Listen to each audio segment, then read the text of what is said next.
একটু জোরে বলো তো সুবহানাল্লাহ।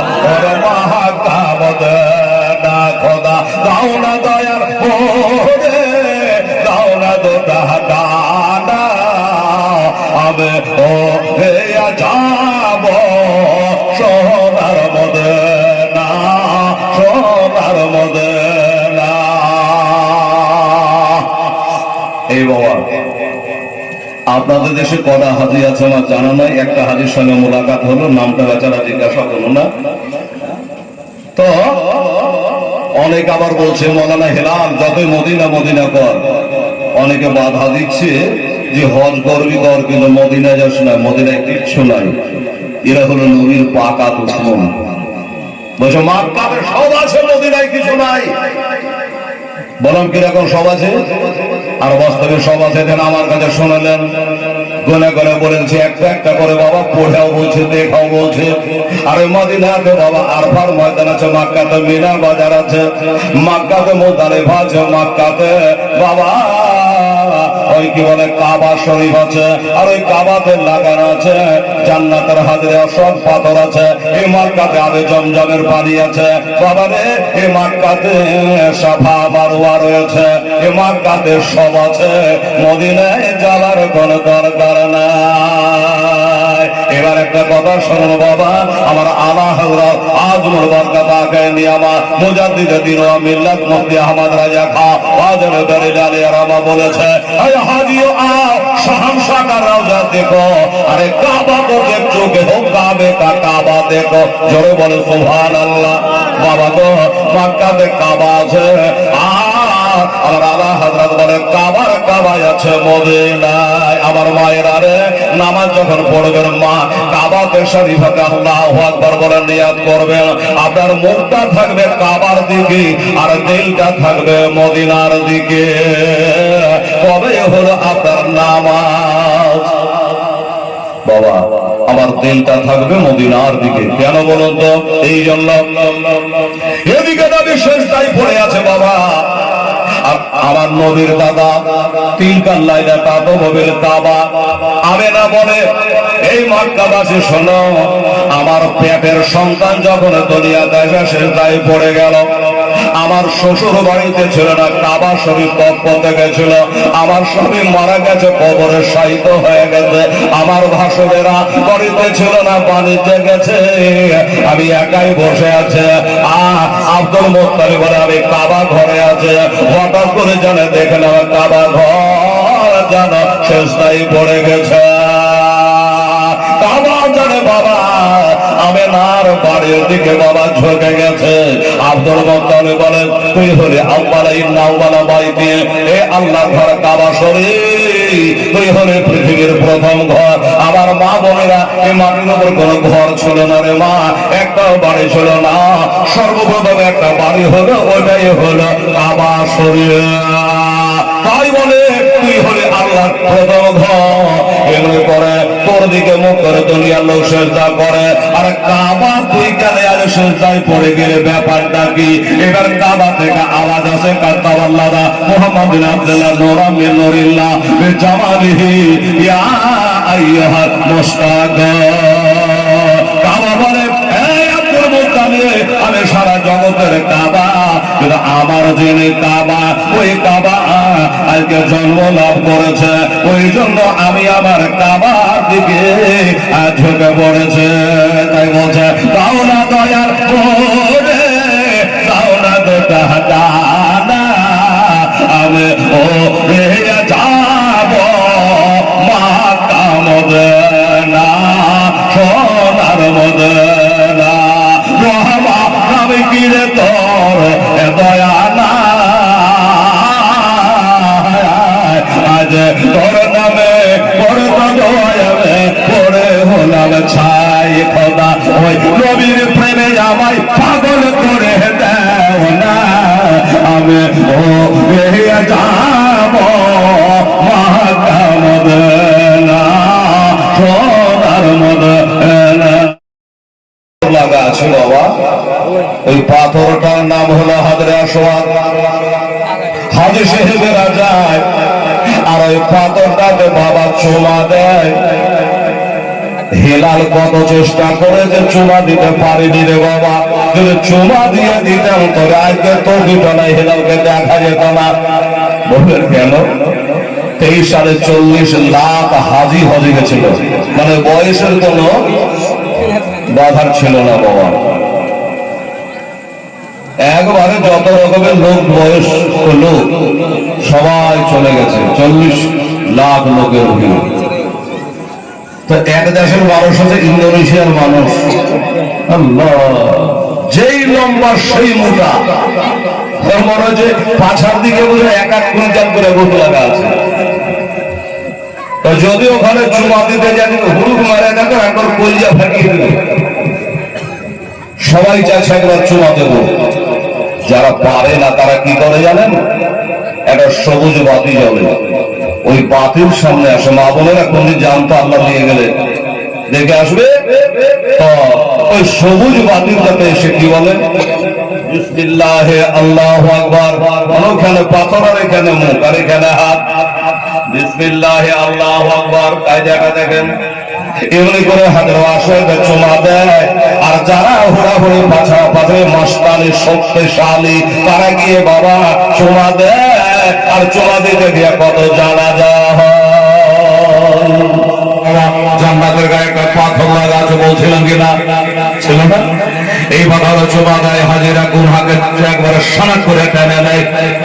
এই পাথর এমন বাবা জিন্দা পাথর, জান্নাতের পাথর, হাজিরা চুমা দেয়।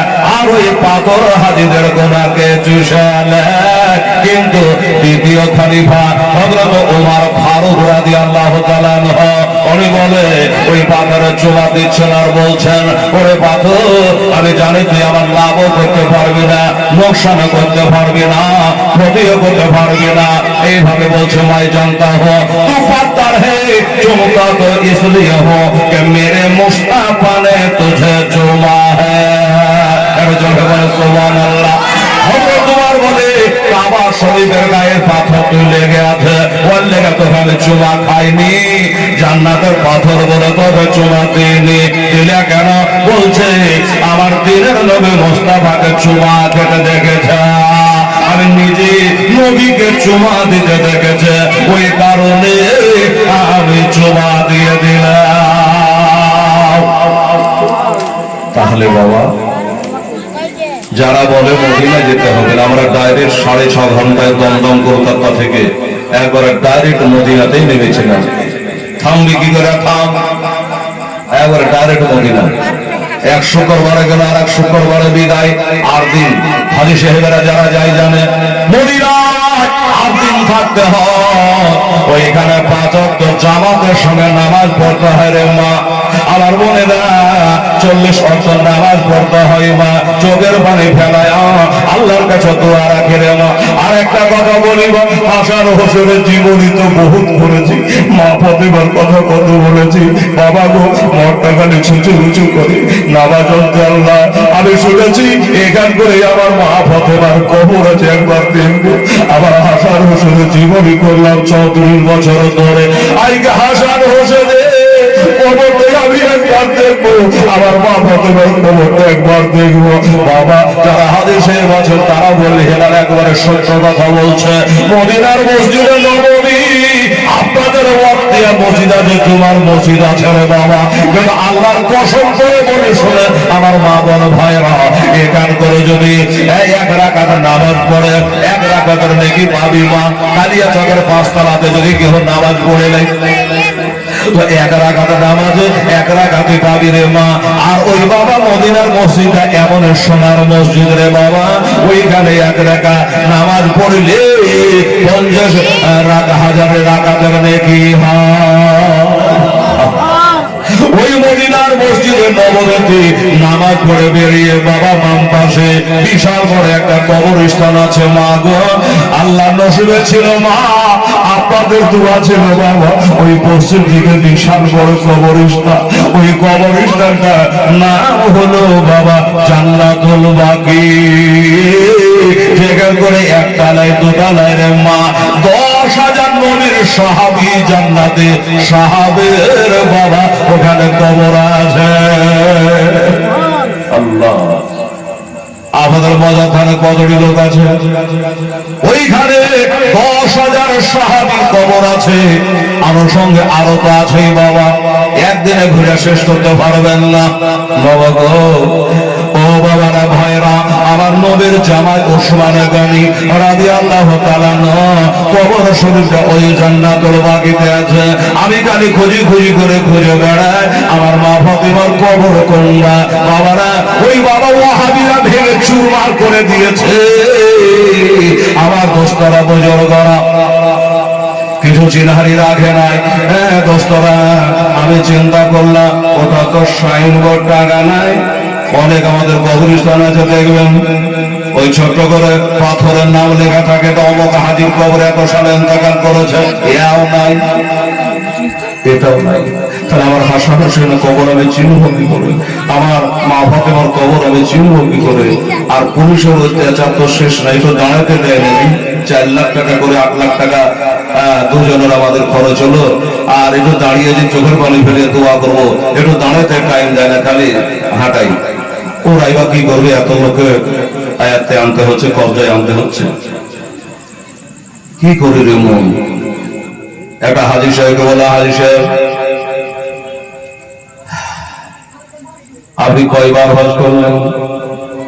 একবার সেনা টান করে বুক চাপড়ে বলে আমি 3 বার হচ্ছে বাদ দিয়া। মনে মনে বলছে 3 বার হজ করে তুই বুক থাপড়াছিস কি রে? আমার হোসেন পায়ে হেঁটে 25 বার করেছে। সুবহানাল্লাহ বললেন না? 3 বার হজ করেছে, আবার মুখ টান করে বলছে 3 বার হজ করেছে, ডবল হাজি। আর আমার হোসেন পায়ে হেঁটে 25 বার হজ করেছে রে বাবা। আমার মা মসজিদে দান করলেন, আল্লাহ কবুল করবে ইনশাআল্লাহ। আমার দোস্তরা বুজুর্গরা মা বোনেরা, ওই হাজী সাহেবকে বললাম, হাজী সাহেব ভালো করেছে, আরো 3 বার করেন, আমি দোয়া করবো। আমি এবার নতুন এসছে, একটা কথা বলবো। হাজী সাহেবের হাতটা ধরে চোখের পানি ফিরিয়ে বললাম, হাজী সাহেব আপনি যখন পুরাতন হাজী, 3 বার যখন আপনার আশা হয়ে গেছে, একটা জায়গা আমাকে দেখিয়ে দিতে পারেন না। বলে কোনটা? এখান করে পুলিশের ভয়ে বলতে পারছিল জোরে, এখান করে মা ফাতেমার কবর কোনটা গো? আমার নবীর বেটি ফাতেমা গো, জীবনে যার কোনোদিন নামাজ কাজা ছিল না রে মা। আমার মায়েরা কত নামাজ কাজা করে, ফাতেমার নামাজ কোনের কাজা ছিল না। যে ফাতেমা অনেক মা বোন বলে, হেলা তোর বক না কাম, তুই বকে আসা, আমরা ছেলে পিলে মানুষ করবো না, নামাজ পড়ে যাবো। এই মায়েরা এই কথা বলে পার পাবেন না। আমার মা ফাতেমা 6টা সন্তান, তাই বলে কি মা ফাতেমা বাবার সন্তান মানুষ করে না। আমার মায়েরা সন্তানকে ঘুম পাড়ায়, গান শোনায়া, গ্যাসেরা শোনায়া, বাজনা বাজায়া। আর মা ফাতেমা বাচ্চা ঘুমায় কোরআন পাক তেলাওয়াত কইরা। বলেন সুবহানাল্লাহ। কানের ঘরে কোরআনের সূরা পড়ে পড়ে বেটারাকে ঘুমায় ধরে। মা ফাতেমা জীবনে কোনোদিন নামাজ কাজা করলো না। আমি তার কবর দেখবো না, আমি কার দেখবো বলেন তো? মায়েরা বলবে, হেলাল রে তোর মাথা ঠিক আছে? 6টা সন্তান হয়েছে, আমার নামাজও কাজা নেই, কথা হইল। একটা মহিলার সন্তান হলে 40 দিন না পাক থাকে, নামাজ কি করে পড়বে? মায়েরা বুক ফুলে তো মুখ ফোটে না। হেলাল খেলতে গায়ের লজ্জা বলতে পারছে, মনে মনে গাইছে, মৌলবীকে একলাই বলে বলবো, বলতে হবে না, আমি ফায়সালা করে দিচ্ছি মা। আমি জানি বাইরে আমার মায়েরা বোনেরা 40 দিন নাপাক থাকে, কিন্তু মা ফাতেমা নাপাক থাকে না। মা বাচ্চা হলো, ইমাম হোসেন জন্ম লাভ করলো, আর কিছুক্ষণ পরে তিনি পাক পবিত্র হয়ে গোসল করে দাঁড়িয়ে জোহরের নামাজ আদায় করছে। এইভাবে আমি কবর খুঁজবো না তো কার কবর খুঁজবো? আমি পড়েছি, যার কারণে মা ফাতেমা কবরখানা দেখতে যাচ্ছে। যে মা ফাতেমা জাহরা রাদিয়াল্লাহু তাআলা আনহা কথা নবী বলেছে, তিনি হলো জান্নাতের হুরিদের সরদারিনী। হুরিদের সরদারিনী। হাজী সাহেব বললে, আসেন। আর সওগাত দিয়ে মা ফাতেমার কবরটা কেন খুঁজছেন? বলে অত কথা বলা যাবে না, আপনি খালি বলেন। আর আমি কেন করছি জানেন? আমি যখন প্রথম 31শে এপ্রিল হজ হাউসে যাওয়ার জন্য ট্রেনে চাপলাম। ওই সময় কানে কানে একটা খোদার বান্দা মুসল্লি বলছে, মামা গো আপনি তো যাচ্ছেন মদিনা, আমার একটা কথা শুনবেন। বললো কি? আমার জন্য মদিনার একটা জিনিস আনবেন। আমি বললাম বাপের কানে যাই না, যাইতে দেবে বেটা, আগে বাধা দিস না, কি আনতে হবে? আমি মনে মনে চিন্তা করে যদি আমাকে বলে একটা তসবি নিয়ে আসে, আমি বলছি তসবি তো ভগবানগুলো বাজারে পাওয়া যাচ্ছে, ব্যাগ ভারী করে লাভ কি? আমাকে যদি বলে ওই মদিনা থেকে একটা যাই না কিনা আনে, আমি বলে যাই না মতো বহরমপুর বাজারে পাওয়া যাচ্ছে, অত থেকে জাহাজ ভারী করে লাভ কি? কিন্তু বেটা তা বললো না, তসবির কথা বললো না, যাই নামাজ বললো না, সুরমার কথা বললো না, আতরের কথা বললো না, আমাকে কানে কানে কানতে কানতে বললো, বাবা গো মামা গো, আপনি যদি কোন রকমের পাবেন আমার নবীর ছোট বেটে হযরত ফাতেমার কবরে এক চিমটি মাটি যদি আমাকে এনে দিতে পারেন, তাহলে আমার জীবন ধন্য হবে। আমি বললাম বাবা এ কি কথা বললি রে?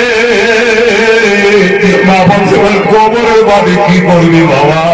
বললেন এই প্রশ্ন আমাকে করবেন না, আমি আপনার কাছে দাবি করলাম যদি মা ফাতেমার কবরের এক চিমটি মাটি এনে দিতে পারেন, আমি আপনার জন্য দোয়া করব, আমার জীবনটা শেষ বড় হবে। আমি বললাম চেষ্টা করব, যাই আল্লাহ যদি পৌঁছায়, আর যদি কবরটা খুঁজে পায় তবে একবার চেষ্টা করবো। এটাও একটা মনে আমার নেশা ছিল, লোকটাকে কথা দিয়েছে, ওয়াদা পালন করতে হবে। আমি বাবা ওই হাজী সাহেবের বললাম আপনি 3 বার এসেছেন, একবার দয়া করে বলো মা ফাতেমার কবর কোনটা? ডানে বামে পুলিশের ভয়ে লোক করে এদিকে তাকিয়ে দিয়া ইশারা করে দেখায় দিল, এটাই হলো মা ফাতেমার কবর, এটাই হলো মা ফাতেমার কবর। এটা কালো মতো পাথর মাথার দিকে রাখা আছে, লেখা কিছু নাই। হাজী সাহেব বলল আমি বিশ্বাস করে নিলাম এটাই হলো কি বলে মা ফাতেমার কবর। আমি দাঁড়িয়ে অমনি পুলিশের দিকে, পুলিশের ভয় দাঁড়ে দাঁড়ে লক্ষ্য করে একবার এক চিঠি মাটি বাবা তোলে, পাপি তোলে মাঝে কর করে বালি কাঙ্কর পাথরের কুচি এক চিমটি তুলে নিয়ে কাগজে ভরিয়া করে নেয়া পকেটে নিলাম। ওই বেচারাকে আমি এসে দিলাম। এখন কি করবে যেন আমারও জানার বিষয়। মামা গো আপনি মা ফাতেমার কবরের মাটিটা কি করবে? এবার বলছে মামা কাউকে বলি আমরা একটা কথা বলছি, আমি যখন মরে যাব আমার ফ্যামিলিকে বলে যাব আতর দিয়ে চেহে দিস না, গোলাপ দিয়ে চেহে দিস না, আমার মা ফাতেমার কবরের মাটি আমার সিনাতে দিস রে। ভাইরা হাজার হাজার লাখ লাখ মানুষ ফজরের নামাজটা আদায় করে পাক পবিত্র অবস্থায় মা ফাতেমা জাহরা রাদিয়াল্লাহু তাআলা আনহার কবরের পাশে একটু মাটি তুলে দিয়ে রেখে আল্লাহর কাছে দোয়া করলাম, আল্লাহ আল্লাহ যে মা ফাতেমার কথা বললাম আজকে সেই মা ফাতেমার কবরে দাঁড়িয়ে আছে, আল্লাহ আমার হাসান হোসেনের কবরে দাঁড়িয়েছি আল্লাহ, যিনি হলো সমস্ত নারী কুলের সরকারিনী, সেই ফাতেমা জাহরা এই কবরে শুয়েছে। আল্লাহ জান ভরিয়ে দোয়া করেছি সারা বিশ্ব জগতের মুমিন মুসলমানের জন্য। আমার দোস্তরা বুঝা করা হায়রে মদিনা আর হায়রে মক্কা। এই মুসলমানের আমার মা বোনেরা ভাইয়েরা, আমি কথা বাড়াতে বাড়াতে কথা বলতে বলতে বলতে বলতে আপনাদের বসাতে বসাতে এটা ওটা করতে করতে এরা ধরনের ঘড়ি বলছে হেরাল কম বেশি 1 ঘন্টা হতে গেল। ও বাবারা আমার মায়েরা বলে 1 ঘন্টা হয়ে গেল। আমার দোস্তদের ওই মহিলার কথা বললে রাত পার হয়ে যাবে কোনটা দিয়া বুঝতে পারবেন না বাবা। ও মুসলমান যুবকেরা একটা কথা শিখে যাবে বেটা, কি মদিনাকে যদি জিজ্ঞাসা করি তোমার নাম মদিনাকে কবে থেকে হলো, ওই দেশটার নাম মদিনা শরীফ ছিল না, মদিনা শরীফ ছিল না। মদিনার মাটি বলবি আমাকে কেউ মদিনা শরীফ বলে ডাকতো না। যেদিন থেকে নবীজির পায়ের ধোলা পেলাম, আমার বুকে নবীর পা পড়ে গেল, সেদিন থেকে আমার নাম হলো মদিনাতুন নবী। সেদিন থেকে হলো মদিনাতুন নবী। তুমি যখন মরবা তোমার মরবার আগে 40 দিন আগে পাতাটা ঝরে যায় রে মা। এবার যে যদি পাতাটা ঝরে যায়, হযরত ইসরাঈল আলাইহিসসালাম ডেইলি একবার করে তোমার বাড়ি আসে তোমাকে দেখতে। আর ৩৮ দিন, আর ৩৭ দিন, আর ৩৬ দিন, আর ৩৫ দিন, এমনি করে ডেইলি একবার করে আসে।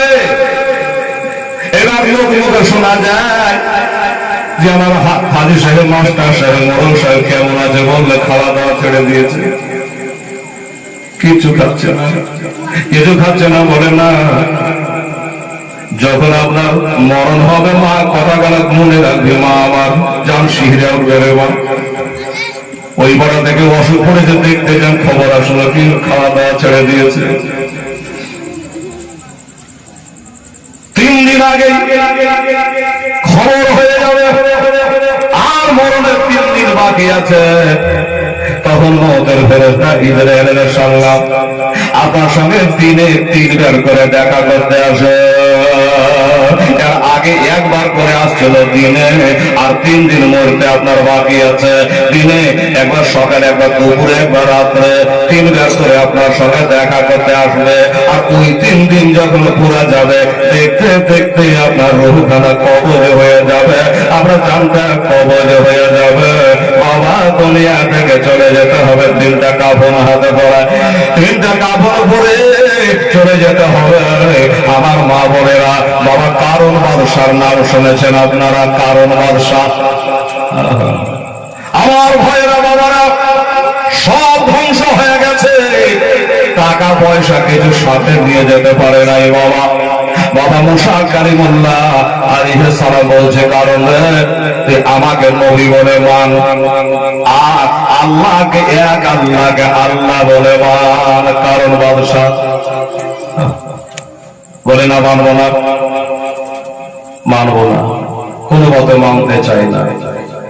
বলে শোনো মুসা, ছোট করে একটা কথা বলে, এই মুসা কালিমুল্লাহ, তোমার আল্লাহর কি আছে? আল্লাহ কি দিতে পারে? তো বাবা আল্লাহ তো সব কিছুর মালিক, আল্লাহ সব দিতে পারে। বললো আল্লাহ যখন সব দিতে পারো, আমাকে যদি সোনা দিতে পারো, তোমার আল্লাহ দিতে পারে, তাহলে তোমাকে নবী বলে মানবো, আর আল্লাহকে আল্লাহ বলে মানবো। আমার মুসা নবী বলে, সোনা কতটা দরকার বল? 1 কুইন্টাল, 2 কুইন্টাল, 5 কুইন্টাল, 10 কুইন্টাল, কতটা সোনা লাগবে বল? আল্লাহকে গিয়ে বলবো। এটা মুসা নবী জিজ্ঞাসা করেন নাই, আর কারণ বাদশাহ বলে নাই। আমার মুসা ওই দূর পাহাড়ে করে আল্লাহর সাথে কথা কয়ে তো বাবা চোখের পানি ঝরায় খেজুরের গাছের তলায় বলছেন, আল্লাহ গো, ওই কারণ বাদশাহ আপনাকে আল্লাহ বলে মানে না, টাকার গরমে, পয়সার গরমে, লাঠের গরমে, বংশের গরমে আপনাকে আল্লাহ বলে মানে না, আমাকে নবী বলে মানে না। আমি বললাম তুমি কালেমা পড়ে লা ইলাহা ইল্লাল্লাহ মুসা কালিমুল্লাহ, আমাকে নবী বলে মানে, এক আল্লাহকে মানো, মানতে চায় না আল্লাহ। এ বলে বলে আজকে যারা মানতে চেয়েছে, তবে একটা শর্ত চাপিয়ে যাওয়ার, সোনা দরকার, সোনা লিবে, সোনা। আল্লাহ বলছে মুসা কতটা সোনা নেবে? এটা কামিয়ে জিজ্ঞাসা করে, সেও বলেনি, তাই বাজায় জিজ্ঞাসা করে আসে, জিজ্ঞাসা করে আসে কতটা নেবে।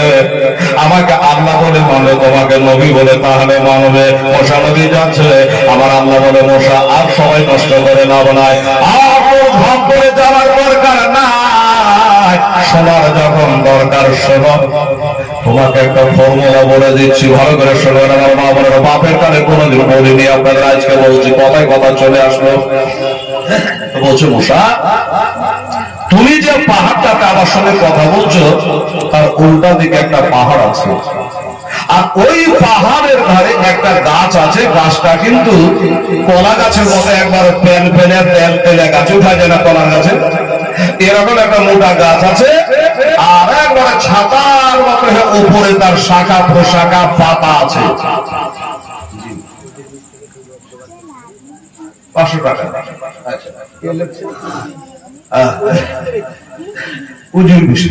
তিনি 500 টাকা মসজিদে দান করেছেন, 2 বস্তা সিমেন্ট দিয়েছেন। আল্লাহ আল্লাহ, হেলালকে দেওয়া দাও করতে হয় না বাবা, গোটা পশ্চিম বাংলা জেনে গেছে যে হেলাল চেয়ারে বসে দিতে হয়। এই দেখে টাকা তো আমি একবারও মুখ দিয়ে চাইনি, কিন্তু এর আগে থেকে ঝরে ঝরে দিয়ে যাচ্ছে আমি বুঝছি। তাহলে না চাইতে যদি এরকম যাতে চাইলে কি করবে? কারণ মানুষ জানে হেলাল প্যাকের লেগে চায় না, নিজের মাদ্রাসার জন্য নয়, মসজিদের জন্য। আমি জানি ভাই এখনো যদি চাইতে লাগে সভাটা ভেঙে যেতে পারে, তাই দরে দরে চাহাচ্ছি না। বাবা গো, আমি দুনিয়া ঘোরা মানে বাংলাদেশ আসা ত্রিপুরা যাওয়া ব্যক্তি, সভা করা ব্যক্তি, আমি সব বুঝি। সভাটাকে একটু বাবা দীর্ঘতা করাই হলো বাহাদুরি। যাই হোক বাবা কি বললো, ওইখানে যাবা দেখবা ওইখানে একটা বিরাট লম্বা গাছ আছে, আর ওই গাছের দুটা পাতা ভেঙে, ওই পাতাগুলাকে ভেঙে হাতে হয়ে যদি একটু এভাবে করলে ওই পাথরে, ওই গাছের পাতার একটু রস একটা পাথরের উপরে দিয়ে দাও, ওই পাথরটা সোনা হয়ে যাবে। শুনেছেন? ওই গাছের পাতা। মুসা নবী আশ্চর্য হলো, এত কোনদিন শুনিনি আর দেখিনি। দেখা যায় গেলেন দেখতে, বাস্তবে বাবা বিরাট লম্বা গাছ, আর পাতা এত উপরে যেন ছাগল গরুতে হাতে না পায়, যিশু ব্যক্তি যেন পাড়ে নিতে না পারে, এত উঁচুতে পাতা আছে। এখন মুসা পয়গম্বর বলছে, আল্লাহ এত উঁচু গাছের পাতা ভাঙলো কেমন করে? আমার কিভাবে হাতে পাবে? এত চেষ্টা করে তো হাতে পাওয়া যায় না। মুসা নবী আলাইহিস সালাম উনি মনে করে তাড়াতাড়ি যায়, বাড়ি থেকে একটা লম্বা লাঠি বলে একটা নিয়ে আসে, আর ওই লাঠি দিয়ে বাড়িয়ে বাড়িয়ে আমরা যেমন আম পাড়ি, জাম পাড়ি, কাঁঠালের পাতা পাড়ি, আমের পাতা পাড়ি, ছাগলকে খাওয়া লাগে বাড়িয়ে বাড়িয়ে, তো একটা লাঠি মাটি গুলা নিয়ে আসি। মুসা নবী ঘুরেছে একটা লোক ভাঙতে যাওয়ার জন্য। আমার আল্লাহ বলছে, মুসা কোথায়? বলছেন আল্লাহর হাতে পাওয়া যায় এত লম্বা গাছ, আর ওই পাতা পাড়ে করলে রস পাথরে দিব, পাথর সোনা হয়ে যাবে, কিন্তু পাতা হাতে পাওয়া যায় না। আমার আল্লাহ বলে, মুসা বাড়ি যাওয়ার কি দরকার? তোমার হাতে ওটা কি? বিয়ামিনিকা মুসা, তিলকা বিয়ামিনিকা ইয়া মুসা। মুসা তোমার হাতে ওটা কি? মুসা নবীর হাতে একটা লাঠি আছে, পাতার ধিয়ান করতে হাতে লাঠি আছে, ভুলে গেছে। অনেকে বাবা ধান কাটতে যায়, বগলে কায়দা করে কায়দা ঝুড়ে বেড়ায়, বেড়াই কিনা কায়দা কাটা তুমি ধরে বাড়ি আর বলছে তোমার বগলে বুঝে আছে, এরকম হয়ে যায়। মুসা নবীর হাতে লাঠি আছে, অথচ বাড়ি গেছে লাঠি আনতে। আমার আল্লাহ বলে, মুসা আমার হাতে ওটা কি? বলে, আল্লাহ গো এটা হলো আশা, এটা হলো আমার লাঠি। এই লাঠিটা আমার নয়, আমি বিয়ে করেছিলাম হযরত শোয়েব আলাইহিস সালামের বিবি শোয়েবের আগে, আর ওই শোয়েব আলাইহিস সালাম আমাকে লাঠিখানা দিয়েছিল, বলেছিল, মুসা তুমি আমার জামাই, আমার বিটি দিলাম, আর তোমাকে পয়গম্বরের লাঠিখানা দিলাম। মুসারে দুনিয়ার কাজে মুখে পড়ে হতো আমি শ্বশুর, আমাকে ভুলে যাবা, তাই যেন তুমি ভুলে না যাও। এই লাঠিখানা সবসময় হাতে রাখবা, ওই লাঠি দেখতে গেলে শ্বশুরের কথা মনে পড়বে। এই জন্য লাঠিখানা কোন সময় রাখে না, সব সময় লাঠিখানা নিয়ে বেড়াই, বেড়াদার ইসলাম স্বামী মেয়েরা। তাই বলছে এটা হলো আমার শ্বশুর আব্বার দেওয়া লাঠি। বলল হাতে লাঠি থাকতে আবার লাঠি আনার কি দরকার? ওই লাঠিখানা এত লম্বা, এত লম্বা, ওই লাঠিখানা দিয়ে হযরত মুসা কালিমুল্লাহ একটা ডালে বাড়ি মেরেছে। বাবা তোকে পাতা ঝরঝর করে পড়েছে। দোয়া করছি রে বাপ, আমার ভাইরা, দাদারা, আমার আম্মা যারা, আপনারা পাইলে একটু মসজিদে লেগে কিছু দিত। আমার মা, আমার বোনের এই কথাটা বলে একটা হাত তুলে আপনাদের জন্য দোয়া করবো। আব্বা যাবেরা, আমার মা বোনেরা, এরা কি বলছে? এবার পাতা গালাকে পেড়ে একটু হাতে ভালো করে বলে, যেমন ওই বুড়ি মা বোনেরা যেমন ওই পানকে টল্লে টল্লে খায়, অনেকে আবার খৈনি খায়, আমি সব খাই না, খৈনি খায়, খৈনি করে মা ওই পাতাটাকে টল্লে টল্লে একটু রস করলো, টেস্ট করছে, এটা রস করলো, এক ফোঁটা রস যেমন একটা এত বড় পাথর টস করে পড়া, আর অন্যজনের কালার চেঞ্জ হয়ে সোনা হয়ে গেল। আমার মুসারবি আশ্চর্য, সর্বনা এতটুকু রস ফেলেছি, আর ওই রসে এত বড় পাথর সোনার কালার হয়ে গেল। পাথর কেমন হয়? কালো হয়, আর সোনা তো বাবা হলুদ হয়। সোনা হয়ে গেল। মুসা নবী পাথরটাকে উল্টায় দেখছে যে এই যে ওপরে পরে তো ওপর খানে সোনা হলো, ওপরখানে শোনা হলো তলার দিক হয়েছে, একবার দেখে তলে তো রস যায়নি, কথা বললেন বাবা। এবার উল্টা পাল্টা দেখছে এখানে রস পড়েছে, আর ডাহিনে বাইরে তলাতে সবই বাবা সোনা হয়ে গেছে, সোনার আকার ধারণ করেছে। এবার মুসা নবী বলছে সবভাবে তো সোনা হয়েছে, এখন এত শক্ত পাথরের ভিতরে রস ঢুকেছে কি ঢুকেনি, ভিতর কেমন আছে কে জানে। এবার ভিতর ভেঙে দেখে তো ভিতরে বড় সোনা হয়ে গেছে, সোনা হয়ে গেছে। আমার মুসা পয়গম্বর আলাইহিস সালাম বাবা গো আবার চারটি পাতা পেড়ে ও বাবা একটা দৌড়ের বাড়ি গিয়া আমার মুসা পয়গম্বরের সামনে কয়েকটা শিশি হাতে করে ওই গাছের পাতাকে ভেঙে বড় করে কোলে রস করে বাবা ওই শিশি গালাতে ভরপুর করে পকেটে ভরে দিলে কবার পাতা পড়তে সব টল্লা টল্লি করবো। যেমন হিমাবতী ওষুধে 1 ফোঁটা দিয়ে দিলেন 100 টাকা দাম, হ্যাঁ সাবুর বাগাতে 1 ফোঁটা দিলে আর পিঠি ছেলে ওয়াই খেয়ে বলছে যাওয়ার হাঁটুর ব্যথা ভালো হয়ে গেল। যাই হোক বাবা গো ওইভাবে ওষুধটা নিয়া এবার ওই বাবা কারণের কাছে গেছে, ওই কারণের কাছে গেছে বললে কারণ তুই না আমাকে বলেছিলি পা আমার সোনার দরকার আছে, তোকে সোনা করে দিচ্ছি, বল আল্লাহকে মানবে কি মানবে না, আমাকে নবী বলে মানবে কি না। বলে হ্যাঁ মানে নিব, সোনা করে সোনা দা সোনার দরকার। তো মুসা নবী বলল তো সোনা যখন চাইছ এক কাম কর, এই তোর লেবার টেবার লাগিয়ে তো লোকজনকে লাগিয়ে বড় বড় পাথর গলা নিয়ে আয়, পাথরকে সোনা বানিয়ে দিয়ে আয়।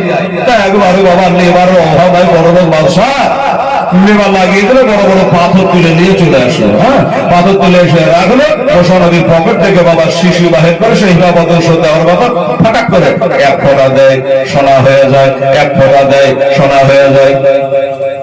কারণ আশ্চর্য হয়ে গেল, কারণ জিজ্ঞাসা করে মুসা এটা তুমি কি দিলা, কি দিলে তো মিথ্যা কথা বলা যাবে না, নবীরা মিথ্যা বলে না। এবার ধর্মরা বলল ওই পাহাড়ের ধারে একটা গাছ আছে, ওই গাছের পাতার রস যেখানে দেব ওইটা সোনা হয়ে যাবে।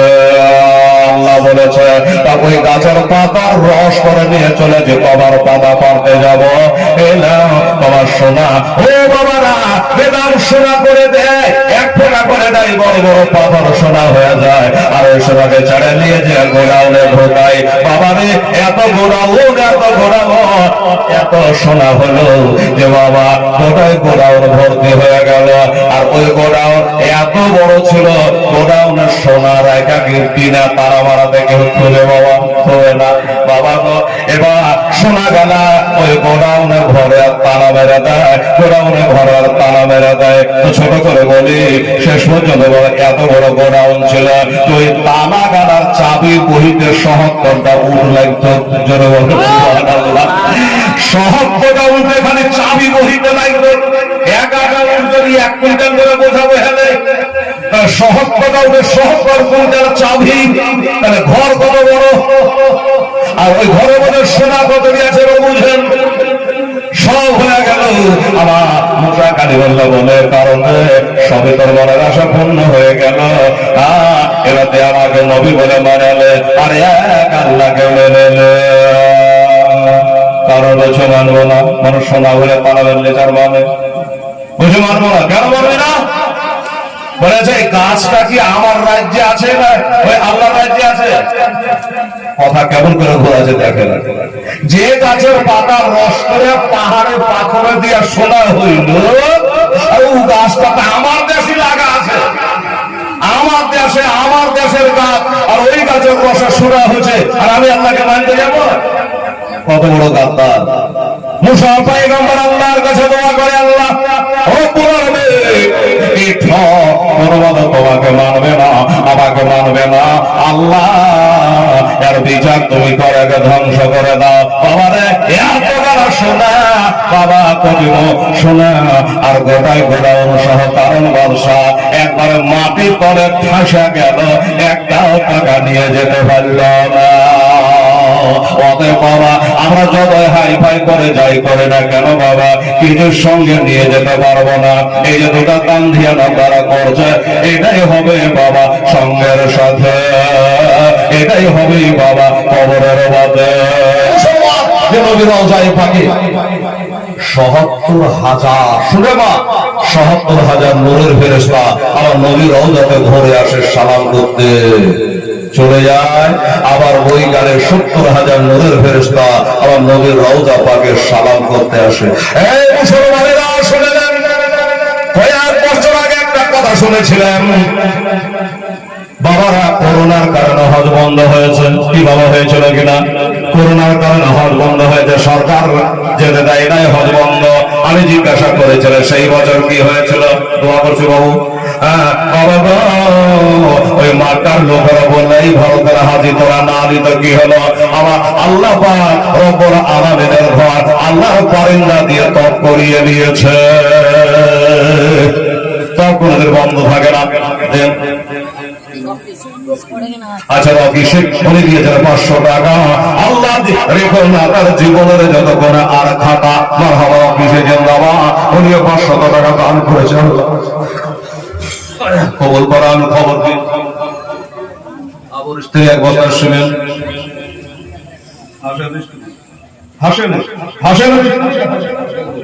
হাসেন স্ত্রী 1000 টাকা আল্লাহ রাব্বুল আলামিন তার দান করে কবুল করে নিন। শুনলাম ও বাবা গো মায়েরা, আমার বোনেরা, এই কাবা ঘর আপনারা বলবেন, অনেকে বলবেন বাবা হেলালের টাকা তো দান করবো, আমরা যে মসজিদে নামাজ পড়ি না। আমি জানি বাবা নামাজ পড়ে না ঠিকই, কিন্তু মসজিদের মহব্বত দিলে আছে বাবা, এটা আপনি জেনে রাখে। মসজিদের মহব্বত আর দিলে রয়েছে। আমার মা বোনেরা জানে কি জানে না? মা গো, কোরআনের একটা সূরা আপনাদের সামনে পড়ি, আপনারা বলবেন যে না হেলাল রে, এই সূরাটা আমাদের মুখস্থ আছে। একটা দোয়া করতে বাবা, মনটা জানে কেমন করে। মা বোনেরা হাত তুলতো মা, আল্লাহ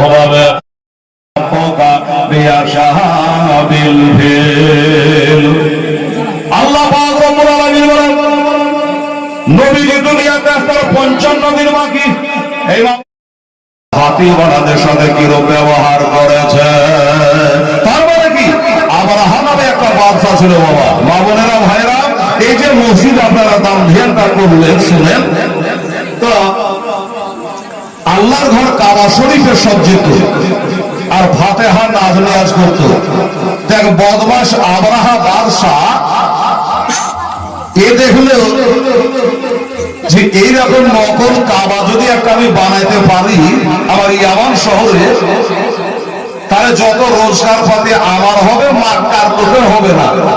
আর ওই কাবা ঘরের দেখভাল কে করে? হযরতে আব্দুল মুত্তালিব, আমার নবীর দাদু, নবীর দাদা দেখভাল করে। এই বাবা আব্রাহা বদমাশ খ্রিস্টান একটা নকল কাবা তার দেশে বানিয়ে দিয়েছে, আর গোটা এলাকায় এলান করে দিয়েছে। আগে যেমন বললাম যে মদিনায় যাই লাভ নাই, আব্রাহা বলছে যে আর মক্কা যায় লাভ নাই, মক্কার কাবা এই দেশে গড়িয়ে দিয়েছি, তোমরা এখান করে যা করো আর করো। এখান করে ফাতিহা নাজ নিয়ে দান ধ্যান টাকা পয়সা যা ডাহিবার এখানে ভালো, এই বলে বাবা এলান করে দিল। যখন এলান করে দিল, দেখার মতো কোটি কোটি টাকা ব্যয় করে তৈরি করেছে আমার ভাইয়েরা বাবারা। কিন্তু এই যে এখানে মসজিদটা তৈরি, অনেকে যে নামাজ পড়ে, যুবকেরা তা পড়ে না। নামাজ পড়ে না বলে কি মসজিদের উপরে দরদ নাই রে বাবা? নিশ্চয় আছে। হ্যাঁ, ময়া আছে মসজিদের উপরে, যে আমাদের দেশের মসজিদ সাথের স্ত্রী 200 টাকা, আরেকজন 100 টাকা, 300 টাকা দিয়েছে। আবার দোয়া করবো মা, শুনে যান। তো এই মসজিদটাকে যদি কেউ ভাঙার জন্য চলে আসে, কথা বুঝাবার লেগে বলছি, তাহলে আমার মন বলে যারা যারা নামাজ পড়ে না, মাস্তান যুবক ছেড়ে, তারাই আগে উঠে দাঁড়াবে। দাঁড়া, নামাজ পড়ি না ওটা ঠিক আছে, তাই বলে মসজিদ ভাঙতে দেবো? মসজিদের দরদ আছে, মসজিদের মায়া আছে, বলবে কি বলবে না বাবা? যুবকেরা আগে দাঁড়িয়ে যাবে। তো মক্কা শরীফের দুটো ছেলে, শুনেন মা, গল্প বলা করে বলি, মক্কা শরীফের দুটো ছেলে বন্ধু, যুবক ছেলে, এরা বললে দেখ রে, জীবনে তো মেলা কিছুই করেছি, নামাজ রোজা তো করি না, তো আমাদের দেশে আল্লাহর ঘর কাবা শরীফ আছে, তো এই কাবাকে ধ্বংস করবে মিশরে আবরাহা বাদশাহ বলে একটা নকল কাবা তৈরি করেছে। চল তো দেখে আসি, দেখি। আর কাবার বারণ না বাজালে আমাদের দম নাই। নামাজ পড়িনা তো কি হলো? মুজাহার সর্দার সাহেব মাশাআল্লাহ বাবা 500 টাকা দান করেছেন। নারে তাকবীর, নারে রিসালাত। মুজাহার সর্দার সাহেব জিন্দাবাদ, জিন্দাবাদ। 500 টাকার দাতা। আসুন তো এই যুবক ছেলে দুটো বাবা চলে গেল ওই আবরাহার ডুপ্লিকেট কাবাতে। কাবা তৈরি করে সাজিয়ে বুঝিয়ে কাবার গেটে তালা মেরে দিয়ে দুটো গার্ড রেখেছে। এখানে যেমন নবীর দাদা আব্দুল মুত্তালিব আছে, ওই নকল কাবাতে দুটো লোককে চাবির মালিক করে তালা মেরে চাবি দিয়েছে। আর বলেছে যে শুন, দেশ বিদেশ থেকে লোক আসবে, তারা আহির বাহির দেখবে, সব দেখবে। আমরা যে 4 লাখ টাকা খরচ করে গেল, তারা কি কাবার ভিতর দেখতে পাবো? কাবার চাবি সে বাদশার হাতে। তো বলে চাবি তোদের কাছে থাকলো, যে আসবে আহির বাহির এদিক ওদিক সব দর্শন করবে, দেখবে, কিন্তু কাবার ভিতর ঢুকতে দিবি না। আবরাহা বলে দিয়েছে। মক্কা শরীফের এই দুটো ছেলে আসলো, এসে চারিদিকে দেখছে আর ভোগাভোগের প্রশংসা করছে। বাহ, খুব সুন্দর হয়েছে, খুব ভালো করে কাবা বানিয়েছে। এই করে 2-4 দিন থাকতে থাকতে থাকতে থাকতে ওই কাবার যে চাবি আছে ওদের সাথে একটা বন্ধুতালি হয়ে গেছে। তো মক্কার ছেলে দুটো বলল, ভাই আরে চুপ। তো বন্ধুতালি হয়ে গেছে। একদিন বলছে যে ভাই, আমরা মেলাপুর থেকে তোমাদের কাবা দেখতে এসেছি, তো কাবার বাহির তো তোমাদের দেখলাম, একটু ভিতরটা দেখতে দাও না ভাই, চাবি তো তোমাদের কাছে আছে। বলে না ভাই, এ কথা বলিও না, আমাদের চাকরি থাকবে না। বাদশাহ বলেছে আহির বাহির যত দেখবে তত দেখো, কিন্তু কাবার ভিতরে যাওয়া যাবে না। কিন্তু ছেলে দুটো কসম করেছে, তোরা আমাদের মক্কার কাবাকে ধ্বংস করবি, তো কাবার বারণ না বাজালে দম নাই। কসম খেয়ে দিয়েছে। মিষ্টি মিষ্টি কথা বলে বললো, ভাই দেখো তোমাদের বাদশাহ এখন শুয়ে আছে, তোমাদের বাদশাহ তো বাড়িতে আছে আর তোমরা এখানে আছো। শোনো, আমরা কাউকে বলবো না, একটু চাবিটা দাও ভাই। মনের আশা মনে থেকে যাবে, মনের আক্ষেপ মনে থেকে যাবে, না জানি কাবার ভিতরে কি থাকলো। এত সুন্দর করে কোটি কোটি টাকা ব্যয় করে বানিয়েছে, একটু ভিতরটা দেখবো। এই চাবিওয়ালারা বলল, তাই করে ছেলে দুটাতে কদিন থেকে আছে, ব্যবহারও ভালো লাগছে, এইভাবে বেড়াতা করছে, তো কি করা যায়? ঠিক আছে ভাই, শোনো, এই চাবি তোমাকে দিলাম, গভীর রাতে তোমরা তালা খুলে ভিতরটা সব ঘুরে মুড়ে দেখে নিয়ে আসে আমাকে চাবি দিয়ে দিবা। তুমি জানবা, আমি জানবো, বাদশাহ তো জানতে পারবে না, আমাদের চাকরিও যাবে না। বলে ঠিক আছে। চাবি দিয়ে দিল, তালাতে চাবি দিয়ে টাইম পাকে যে চাপন মারা, আর করে তালা খুলে গেল। আর যেই তালা খুলে আমার ভিতরে ঢুকা, আর আমার খোদা তালা, এই লোকটা, যে লোকটা চাবির মালিক ছিল, এদের চোখে একবারে কুইন্টালের নীল ঢেলে দিল। আল্লাহ পার কত নীল পারবি, সবই আল্লাহর কাজ। ঘুমিয়ে গেছে, পড়ার মতো ঘুম পড়েছে। আর এই ছেলে দুটো কি করছে? কাবার ভিতরে ঢোকে, এরা তো ঘুম করছে, নাক রাখি, এরা তাকিয়ে দেখছে, এরা তো খুব জোর তার ঘুম লাগাচ্ছে। সুযোগে দেয়, কি বলে, ওরে বাবা, কবে থেকে যারা পেশাব পায়খানা আটকে রেখেছিল আল্লাহ জানে। ওই মক্কা ছেলে দুটা মনের বিশেষ, পৃথিবীর প্রথম ঘর কাবা শরীফ, আর ওই কাবাকে তারা নষ্ট করা, ধ্বংস করার জন্য তারা নকল কাবা তৈরি করে, যে আল্লাহর সাথে পাল্লা। এই মনে করে বাবা ওই ছেলে দুটা রাগের আগে ওদের ওই নকল কাবার ভিতরে পেশাব পায়খানা করে দেওয়ালে আর এখানে ওখানে করে মাইকে দিয়েছে। একবার বাবা তাকে দেখছি, ওরা চেতন হলো নাকি, নাক ডাকে ঘুমেছে, আবার শুরু করলো পায়খানা করতে। ওরা ঘুমাচ্ছে, এরা পায়খানা করেছে রাগে। ওই যে বললাম না, বাবা সব ছেলেরও নামাজ পড়ে না ঠিকই, মসজিদ ভাঙতে ওরাই আগে জান দিয়ে দিবে, এই হাল হয়েছে। আমাদের দেশের কাবাকে আমরা সময় পাই না কাবা শরীফ তপ করবার, আর ওই কাবা ধ্বংস করা মানুষে কাবা তৈরি করে কিছু রাখবো না, এই করে পেটের মাল সব শেষ। বাড়ি আসছে ওই চাবিটাকে তালার ভিতরে ঢুকিয়ে দিয়ে বাবা আর এবার 65 মানে মক্কা চলে গেল। ওরা মক্কা চলে গেল। এরা যখন বাবা চলে গেল মক্কাতে, এবার এদের তখন বাবা ঘুম ভেঙে গেল। মা গো আলাম তারা সুবহানাল্লাহ, চাবি তো তালাতে ঝোলা গেল, মানুষটা মনে হয় ভিতরে ওরা চলে গেছে, চোরের ধারণা চোরের মতো। এরা ভাবছে মনে হয় ওরা দেখতে দেখতে পাগল হয়ে ভিতরে নিন পড়ছে, তাই না?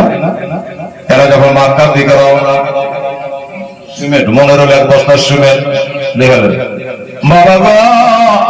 এবার বাবা তাড়াহুড়া করে তালা তো খোলা ছিল, বাবা সেগুলি খোলা ছিল, পাল্লা খোলা ছিল।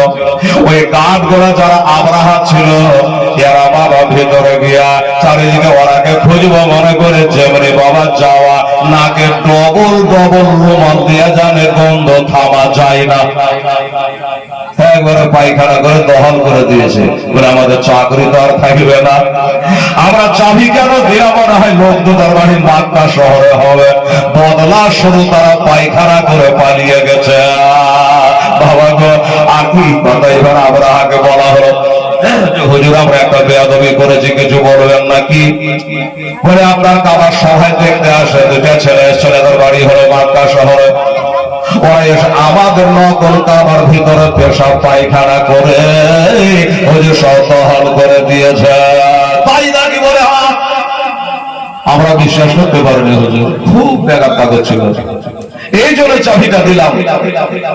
আর ওরা দেখে চাবি খুলে পেশাব পায়খানা করে চলে গেছে।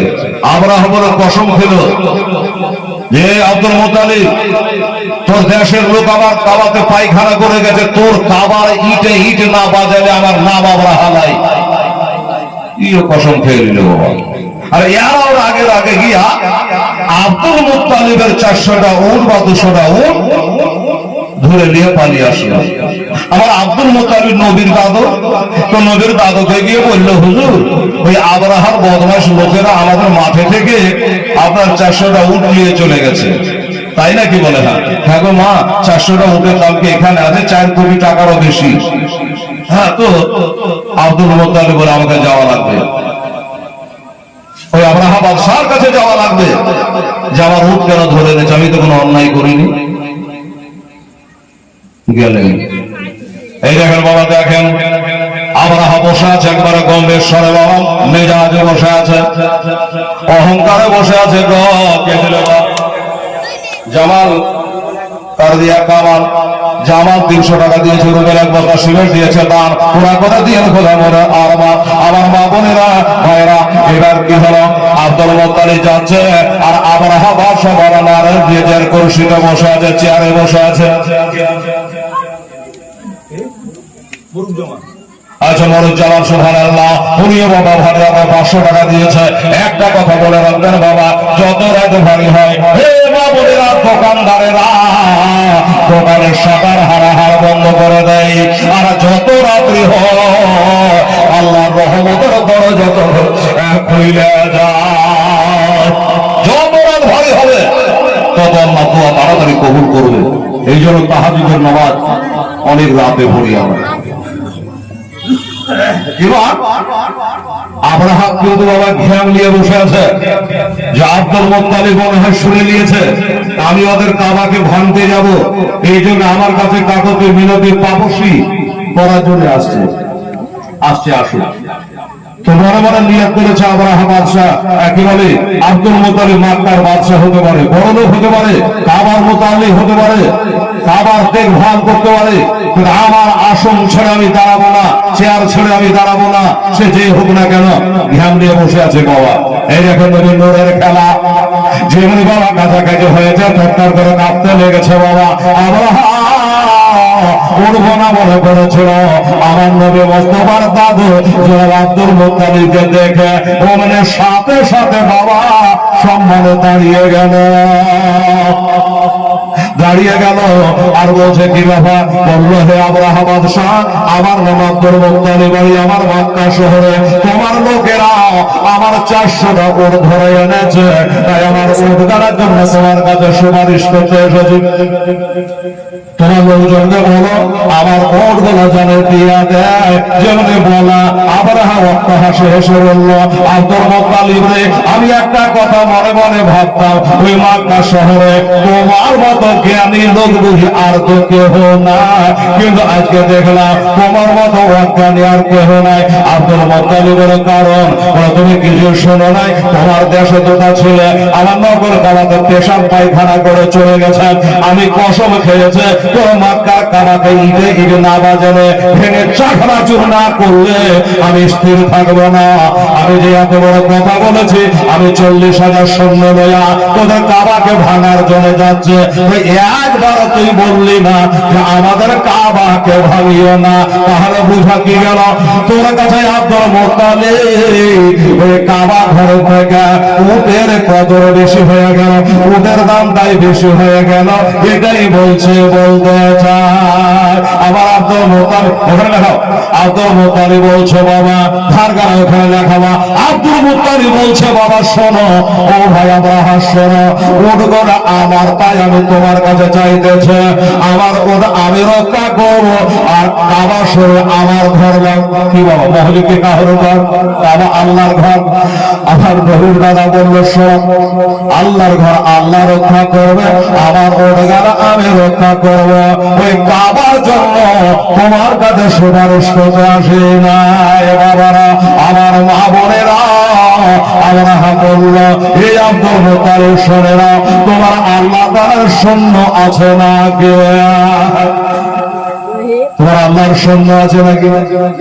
ওরা আছে কিনা আছে একবার যায়া দেখ, আল্লাহর সৈন্য আছে কিনা। নমরুদকে জিজ্ঞাসা কর, এক মশা দেওয়াকে কাবু করে দিয়েছে, এক মশায় তাবু করে দিয়েছে, আল্লাহর সৈন্য আছে কিনা একবার যায়া দেখ। ছোট করে বলি বাবা 40,000 সৈন্য পাঠিয়ে দিয়েছে আলাউদ্দিন আমার হেলালুদ্দিন, 500 টাকা দাম দিয়েছেন আলাউদ্দিন না, এই দান করে করে আখেরাতের কাম। আর একটা করে ভাই আমার আলাউদ্দিন, কোন ভাই আমার কলিমুদ্দিন, শরীফুদ্দিন, দিনের দিন, শামসুদ্দিন, কামরুদ্দিন, একটা ভাইটা 500 টাকা নৌকারা দিতে বা 1000 টাকা কমিটি ঝোলাতে দিন, একটা 500 টাকা নয় বাবা, পাঞ্জাবি দেখো আমার মা বোনেরা আপনারা পারবেন 500 টাকা আল্লাহর ঘরে জন্য বিসমিল্লাহ বলে দিন। আপনার 14 পিঢ়ি লেগে দোয়া করবো মা, যদি পারেন তো তাড়াতাড়ি করতে হবে, দেরি করা যাবে না। এবার একটা কথা বলি কান করে শুনে, ওই 40,000 সৈন্যর ভিতরে মা 13টা হাতি ছিল, তাফসীরে দেখছে 13টা হাতি ছিল, আর একটা হাতির নাম লেখা আছে মাহমুদা। বাবা আমার মা বোনেরা কি বলছিলাম, 13টা হাতি ছিল, একটা হাতির নাম ছিল মাহমুদা। ওই হাতিটাকে চলে যাচ্ছে বাবা ভাঙবার জন্য, কিন্তু বাবা রে ওই হাতিটা কাবার দিকে যায় না, এত মারে এত ভিটে বাবা যায় না। আর আমার নবীর দাদু গো চোখের পানি ঝরাতে ঝরাতে বাবা বাড়ি এলো, আসার পরে দেশের মানুষকে বলল আমি হেদার যেমন বলছি মসজিদের জন্য দান করেন, আপনারা করছেন। আব্দুল মুত্তালিব বলে শোনো, এই আমার দেশের জনগণ তোমরা পাহাড়ের চূড়াতে লুকিয়ে যাও, পাহাড়ের মধ্যে লুকিয়ে যাও, আব্রাহার সৈন্য বাহিনী আসছে আল্লাহর ঘরে কাবাকে ভাঙার জন্য, আমরা পাঙ্গা দিতে পারবো না, আল্লাহর কাছে দোয়া করতে পারবো। ওরা সবাই বাবা চারিদিকে লুকিয়ে গেল। আর জনাব আব্দুল মুত্তালিব নেককার পরহেজগার ব্যক্তি ছিল বাবা, আল্লাহর পথে দান করতো বাবা। এই আব্দুল মুত্তালিব কাবার শিকলি ধরে বাবা আল্লাহর কাছে কাঁদে, চোখের পানিতে বুকটাকে বন্যার মতো ভাসিয়ে নিজে পতাকারে ভেসে যাচ্ছে রে মা। ওই কাবার শিকলি ধরে কান্দে আর বলে আল্লাহ তোমার বান্দা একটা তার কুড়িয়া ঘরকে বাঁচাবার ঝড়জা গাছের হাত থেকে, দুশমনের হাত থেকে চেষ্টা করে আল্লাহ, এই আল্লাহ তোমার দুশমন আব্রাহার 40,000 সৈন্য এসেছে, আমরা পারবো না গো আল্লাহ, তোমার ঘর তুমি রক্ষা চ্যালেঞ্জ করেছে, আল্লাহ তোমার নাকি সন্ন্যাস সমান তোমার নাই। আল্লাহ এই বলে দোয়া করছে, বাবা গো সঙ্গে যখন হয় বাবা সাই সাই করে চলে আসলো। আমার আব্দুল মুত্তালিব একটু দূরে একটা পাহাড় আছে রে মা, ওই পাহাড়টার নাম হলো আবু কুবাইস পাহাড়। ওই আবু কুবাইস পাহাড়ের কাছে গিয়া বলে একবার করে মাথা ধরে তাকিয়ে তাকে দেখে চোখের পানি ঝরায়। আল্লাহ তুমি রক্ষা করো মাওলা, তোমার ঘরে কত ঝড় দিয়েছে, কত ঝড় কষে করেছে গো আল্লাহ, তোমার ঘর কত সেবা করেছে গো আল্লাহ, আর তোমার ঘরকে ভেঙে চাকনা চুর করবে আমি সহিতে পারবো গো আল্লাহ, তোমার স্বর্ণ দ্বারা আল্লাহ তুমি রক্ষা করে নাও। আমার মা বলে জানে, আমার ভাইয়েরা আব্বা জানে না, আব্দুল মুত্তালিবের দোয়া আল্লাহর দরবারে কবুল হয়ে গেছে বাবা। ও বাবারা, আমার আব্দুল মুত্তালিবের দোয়াতে একটু শামিল হওয়ার জন্য বাবারা 500 টাকা পারলেন না। আমার মা বলেরা, আমার আব্দুল মুত্তালিবের নামে নবীর দাদু আব্দুল মুত্তালিবের মা, ওই আব্দুল মুত্তালিবের নামে 100টা করে টাকা, আমার ভাইরা 5টা, আমার মায়েরা 5টা বাবা দিতে পারে। জন্ম যে আল্লাহ একজনাই পারে না। আল্লাহর সঙ্গে চলে আসলো, মা আমার বেটিরা অনেকে নামাজ পড়ে, সূরাটা মুখস্থ, তারা সূরাটা মুখস্থ আছে মা। আমার আল্লাহ তাআলা কয়রান আবাবিল তারমিহিন নিহদারাতি এবং সিদিন ফাজালাহুম তাসলিমা। আল্লাহ ওই জেদ্দার দিক থেকে একবারে দলের দলে একটা পাখি আসতে লাগলো বাবা, ঢাকের ঢাকে পাখি চলে আসছে মা।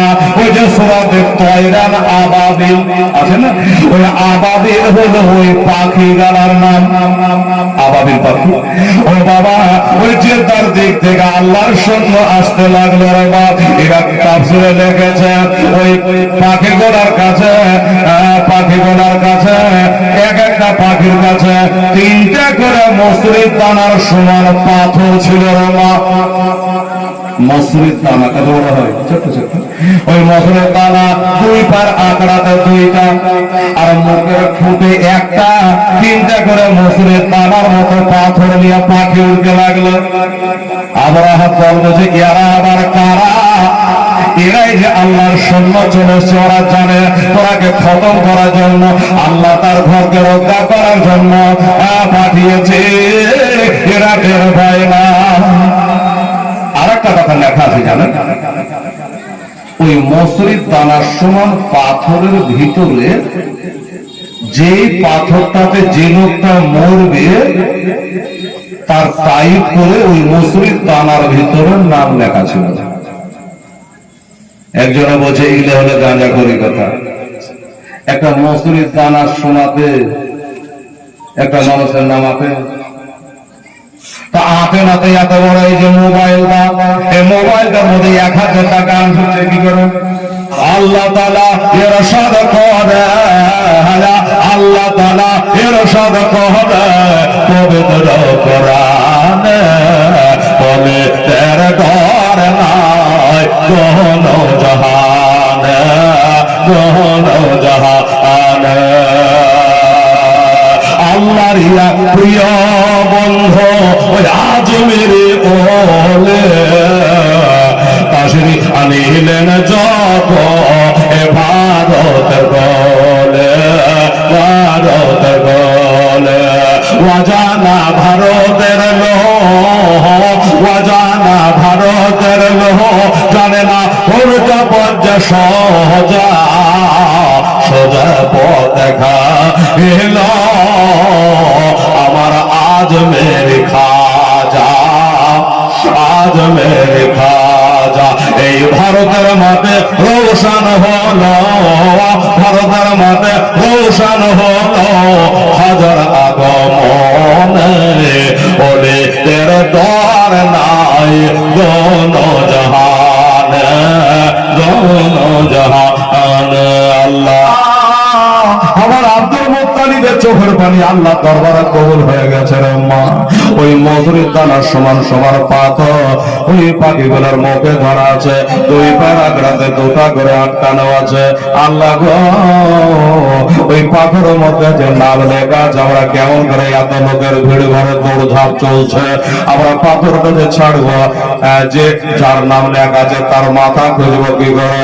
আমার আল্লাহ বলে তোকে খোঁজাখুঁজি করা দরকার না, তুই ওপরে খালি উড় ঘুর আর তুই খালি মুখ থেকে ছেড়ে দে, যে নামের পাথর যার নামে লেখা আছে আমি আল্লাহ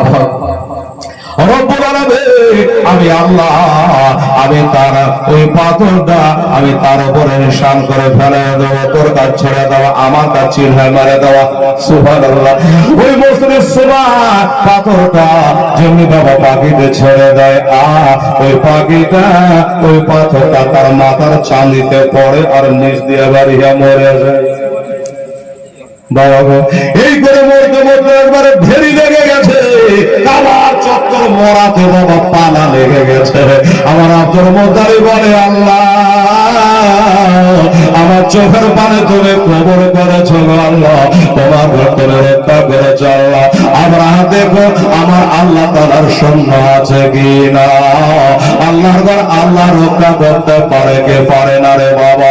আমার মা বলে রাখো, এবার আব্দুল মুত্তালিব দোয়া করে আল্লাহ যারা কাবার দুশমন, তোমার দুশমন, আমার দুশমন, দিনের দুশমন, এরা যে মরে গেল, তো এত লোকের লাশ হতাহতিকের তবে তো জিসিপি হয়নি, হারিয়ে টেনে ফেলে দেবে পদ্মাতে। আল্লাহ গো, এত লোকের লাশ গুলা কি করে দাফন করবো, কি করে সরাবো? এদের গঙ্গা যে মক্কা বসে মারা যাবে। আমার আল্লাহ বলে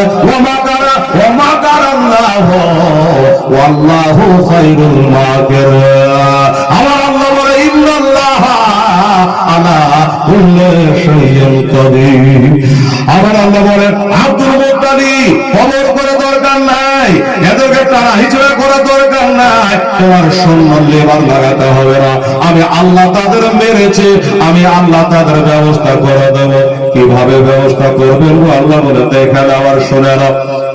আমার আল্লাহ পাক একবারে এত বাবা মুষলধারায় বৃষ্টি, পানির শক্তি কেমন মোবাইলে তো দেখছেন, বাংলাদেশে কদিন আগে হইল বাড়িকে বাড়ি হাওয়া, পানির এত গতি। ও বাবারা, আমার মায়েরা, এত জোরে পানি বর্ষণ হলো, আর ওই পানির গতিতে ওই আবরাহার মরার সৈন্যগুলাকে ভাসায় বাবা আরব সাগরে পৌঁছায় দিল, আর কাবা চত্বর বাবা পাক পবিত্র হয়ে গেল। 10 টাকা আজকে বাবা আপনারা টাকা দান করছেন, বাবা গো পয়সা দান করছেন, আল্লাহর ঘরে দিয়েছেন মা বাবারে। ওই মদিনা শরীফে যাওয়ার পরে একটা মনে যার কথা জেগেছিল বাবা, আমার মা বোনেরা কবে বলেছে শোনেন মা, মদিনা শরীফে যাওয়ার পরে আমার মনে হলো ওয়াজের মধ্যে বলেছে, জলসাতে বলেছে, জীবনীতে বলেছে, উহুদের যুদ্ধ হয়েছিল, উহুদের প্রান্তরে আমার নবীর দান শহীদ হয়েছিল, উহুদের প্রান্তরে আমার নবীর চাচা আমির হামজা শহীদ হয়েছিল। মরলেনকে বললাম যার সাথে গেছে, ও বাবা কি বলল, আচ্ছা উহুদের মার দেখতে গেলে কত টাকা লাগবে, খরচ হবে গো, আর কবে আসবে না আসবে জানি না ব্যাপার। আমার নবীর দাঁত ভাঙা রক্ত পড়েছিল সেই, আমার নবীর চাচা আমির হামজা শহীদ হয়েছিল উহুদের প্রান্তরে, একটু আমাকে দেখে নিয়ে আসো, কত টাকা লাগবে বলো। মরলেন বলতে চাচা হাজি সাহেব 40 টাকা ভাড়া লাগবে। 40? আপনারা হয়তো ভাবছেন ভেলাবে 40 টাকা তো আমরা ধরে চাই তখন উড়িয়ে দিই, কিন্তু না, একটু বুঝেন 40 টাকা বললে তো কিছুই আপনারা হয়তো মনে করছেন না, কিন্তু জানেন এখানে আপনারা চা খান ক টাকা কাপ, মিনিমাম 5 টাকা, কি বলেন 5 টাকা, আর মদিনা মক্কাতে এক কাপ চা খেলে 2 টাকা। সস্তা কোনটা হলো ওইটাই, কিন্তু হিসাব দিই ওখানকার 2 টাকা, আর ওই 2 টাকা আমাদের ভারতের হলো 46 টাকা। খান কতটি খাবেন চা, বোঝা গেল? 40 টাকা বলে দেবো যে 40 টাকাতে কি আসে, 1 টাকাতে যদি 23 টাকা হয় তো 40 টাকাতে কত টাকা হয়? আমি চিন্তা করলাম, আরে টাকাতে হাত পায়ে চোরা দিছে, টাকার গোলামি করব না, নবীর গোলামি করব, আল্লাহর বান্দা হতে পারবো। আচ্ছা ঠিক আছে বাবা, ট্যাক্সি রিজার্ভ কর। কিছু হাজি সাহেবেরাকে নেয়া 40 টাকা করে ভাড়া দিয়া ওই উহুদের মাঠে গেলাম রে বাপ। আমি বললাম বাবা রে, আমার নবীর চাচা আমির হামজা এই বুকটাকে চিরে কই যাবে তাই না বাহির করেছিল। একটা মেয়ে মানুষ, হে মায়েরা, হে মেয়েটার নাম জানেন? জানেন না? নবীর চাচা আমির হামজার বুকটাকে চাকু দিয়া তারওয়ার দিয়া ফেড়ে দিয়ে কলজাকে টাইনে ছিঁড়ে বাহির করে। একটা মেয়ে মানুষের কত বড় শক্তি দেখেন মা। এই মেয়েটা ছিল এজিদের দাদি, মনে রাখেন।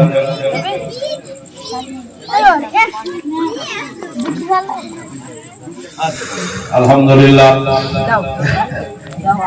এই মেয়েটা হলো এজিদের দাদি, আর এই মেয়েটার নাম হলো বাবা হিন্দা রাদিয়াল্লাহু তাআলা আনহা। অনেক পরে মুসলিমা হয়ে গেছিল, কালেমা পড়ে বাবা দিনে উঠে গেছিল। বাবা গো কলজা বার করেছিল, নাক কেটেছিল, কান কেটেছিল বাবা, কেটে গলার হার করে গলায় পড়েছিল বাবা। হ্যাঁ, কিন্তু নবীর চাচা আমির হামজা কলজাকে চালিয়ে গিলতে পারেনি। হিন্দা আবু সুফিয়ানের বিবি, ইজিদের দাদি, হযরতে আমির মুআবিয়ার মা, পরে মুসলমান হয়ে গেছে, আর গাহা যাবে না। কয়েকটা হাজিকে দেখলাম বাবা, ওইখানে একটা ছোট্ট পাহাড়, ওই দিকে সব জুতা পাই দৌড়ে দৌড়ে যাচ্ছে। আমি বললাম বাবা মরলেম রে, এ লোকরা কোথায় যাচ্ছে? মরলেম বললো চাচা, চাচা গো ওই জায়গাটার কথা যদি বলি আপনি ধৈর্য ধরতে পারবেন না। আমি বললাম কি বলবো, একবার বলো হাজিরা এত দৌড়ছে কেন, কি হলো? বলে চাচা গো ওই যে উঁচু জায়গাটা দেখছেন ওইখান করে আমার নবীর চাচা আমির হামজাকে ফেলায়া মুখটা চিরে চিরে কইয়া বাহির করেছিল। এখনো আমির হামজা রক্তের দাগ সেই পাথরে লেগে আছে। তাই হাজি সাহেবরা দেখার জন্য যাচ্ছি। আমি বললাম আমি কিন্তু যাবো না রে বাবা। কেন যাবেন না? বলে হাজার হলো জান্নাতি জান্নাতি জান্নাতি নবীর চাচা আমির হামজা রাদিয়াল্লাহু তাআলা আনহু, আর তার পবিত্র গায়ের পবিত্র রক্ত যেখান করে পড়ে আছে ওইখানে আমি জুতা পাই দিয়ে বেয়াদবি করতে যাব না। পাঁচির দিয়ে ঘেরা, পাঁচির করে ঘেরা আছে, ৭০ থেকে ৭২টা কবর আছে বাবা। আমি বললাম মল্লম সাহেব, এই যে ৭০-৭২টা কবর আছে, এই কবর গালার ভিতরে আমার নবীর চাচা আমির হামজার কবরটা কই গো? তখন বলল ওই যে ওরে বড় কবরটা, এটাই হলো হযরত আমির হামজার কবর। ওইখানে দাঁড়িয়ে 4 কলম পড়ে ফাতিহা শরীফ পড়ে, ওইখানে পুলিশের মানা নাই, বারণ নাই বাবা। ওইখানে দাঁড়ায় ফাতিহা করে আল্লাহর কাছে দোয়া করলাম, আল্লাহ গো এইখানে যারা ৭০ জন কবরে শুয়ে আছেন আল্লাহ, আমরা মরে গেলে জান্নাতে যাব না জাহান্নামে যাব গ্যারান্টি নাই আল্লাহ। এইখানে ৭০ যারা শুয়ে আছে এরা হলো নির্ঘাত, তারা হলো জান্নাত। যদি জান্নাতে না যায় আল্লাহর কালাম মিথ্যা হয়ে যাবে রে বাবা। আমার আল্লাহ কোরআন পাকে বলেছেন বিসমিল্লাহির রহমানির রহিম, ওয়ালা তাহসাবান্নাল্লাযীনা কুতিলু ফী সাবিলিল্লাহি আমওয়াতা বাল আহইয়াউ ইনদা রব্বে ইরযাকা। আল্লাহ পথে যারা শহীদ হয়ে যায় তারা মরে না, তারা হলো জিন্দা। আল্লাহ তরফ থেকে তারা রুজি পাচ্ছে এবং পাবে, তাদের রুজি কখনো বন্ধ হবে না। যেমন ৭৭ জন ব্যক্তি বাবা ওইখানে তারা না আসে আছে। সুবহানাল্লাহ, আলহামদুলিল্লাহ। আমার মা বোনেরা ভাইরা, আরে টাকা ১,০০০ ৫,০০০ আমার মায়েরা গো, টাকা ৫,০০০ দেওয়া যায় রে মা মসজিদে, কিন্তু একটা কথা বলে বাবা, নিজের বেটাকে কি দেওয়া যায় রে বাবা, নিজের স্বামীকে কি দান করা যায় রে বাবা? শোনে রে বাবা, বহুদের যুদ্ধ চলছে মা, আর একটা মহিলা, এই আমার মা বোন বেটিদের মতো একটা মহিলা, একটা মহিলা চোখের পানি ফেরায় কার মুখে শুনেছে নবীজির দান্দান ভাঙার কথা। তাই মেয়েটা পাগলের মতো কাঁদতে কাঁদতে কাঁদতে উহুদের দিকে চলে যাচ্ছে বাবা। আর ওদিক থেকে একজন নবীর সাহাবী চলে আসছে মা, এসে মেয়েটা বলল, ও ভাই একটু দয়া করে দাঁড়াও, একটু দয়া করে দাঁড়াও, একটু উহুদের ঘটনা শোনাও। সাহাবী ঝরঝর করে কেঁদে বলল, উহুদের ঘটনা তোমাকে কি শোনাবো মা? কি আমার মুখ দিয়ে কথা সরে না, আমি চোখের পানি ধরে রাখতে পারি রে মা। বলো কেন, কি হয়েছে? বলে মা গো, তোমাকে চাঁদের মতো দুটা বেটাকে যুদ্ধে পাঠাচ্ছিলাম, আমার নবীর মহব্বতে তোমার বেটা দুইটা শহীদ হয়ে গেছে, তোমার বেটা দুটা শহীদ হয়ে গেছে। মেয়েটা বলল, এই নবীর সাহাবী, আমি তোমার কাছে এই ঘটনা শুনতে চাইনি, আমার বেটা দুটা শহীদ হয়ে গেছে, যাজ্ঞা আমাকে বলো আমার দিনের নবী কেমন আছে? কত মহব্বত! আমার বেটা দুটা শহীদ হয়ে গেছে, আমার কোনো যায় আসে না, আমার নবী কেমন আছে? কি বলবো রে মা, তোরে দুঃখের কথা, তোর বেটা দুটা তো শহীদ হয়ে গেছে, তোর স্বামীও যে যুদ্ধে গেছে নবীর মহব্বতে, দিনের মহব্বতে, তোর স্বামীটাও শহীদ হয়ে গেছে। মেয়েটা বলল, ভাই রে, আমার স্বামী শহীদ হয়ে গেছে, তোর কাছে এইটা শুনতে আমি চাইনি। আমার স্বামী শহীদ হয়ে গেছে, যাজ্ঞা আমার দিনের নবী কেমন আছে? কিছু বোঝা গেল? মেয়েটা বলতে চাইছে, আমার দুটো বেটা থেকে, আমার স্বামীর থেকে আমার নবী মুস্তাফাকে আমি বেশি ভালোবাসি। আমার মা বোনেরা, আমার নবী বলেছেন, ওয়ান আনাসিন রাদিয়াল্লাহু তাআলা ক্বালা ক্বালা রাসূলুল্লাহ সাল্লাল্লাহু আলাইহি ওয়াসাল্লাম লা ইউমিনু আহাদুকুম হাত্তা কুনা হাব্বা ইলাইহি মিন ওয়ালিদিহি ওয়া ওয়ালাদিহি ওয়ান নাস আযওয়াজুল বুখারী। নবী বলেছে, মা থেকে, বাবা থেকে, আওলাদ থেকে, সারা দুনিয়ার মানুষের থেকে যারা আমার নবীকে বেশি ভালোবাসবে না, এরা মুমিন হতে পারবে না, তারা ঈমানদার হতে পারবে না। ঈমানদার হওয়া, মুমিন হওয়ার শর্ত হলো একটাই, সব থেকে বেশি আমার নবীকে ভালোবাসা। আমার এই নবীর প্রেম প্রীতি ভালোবাসা নিয়ে এই দুনিয়া থেকে রুশাদ হওয়া, বিদায় হওয়া, তাহলে আমাদের এই জগৎ, পরজগৎ, কবর সব আমাদের শান্তি হবে বাবা। শবে কদরের রাত, কোরআন বলে খায়রুম মিন আলফি শাহর। শবে কদরের রাতে একটা রাত্রি যদি কেউ ইবাদত করে, তো কোরআন শরীফে আল্লাহ বলছে ১,০০০ মাস সমান নেকি আল্লাহ এক রাতে দেবে।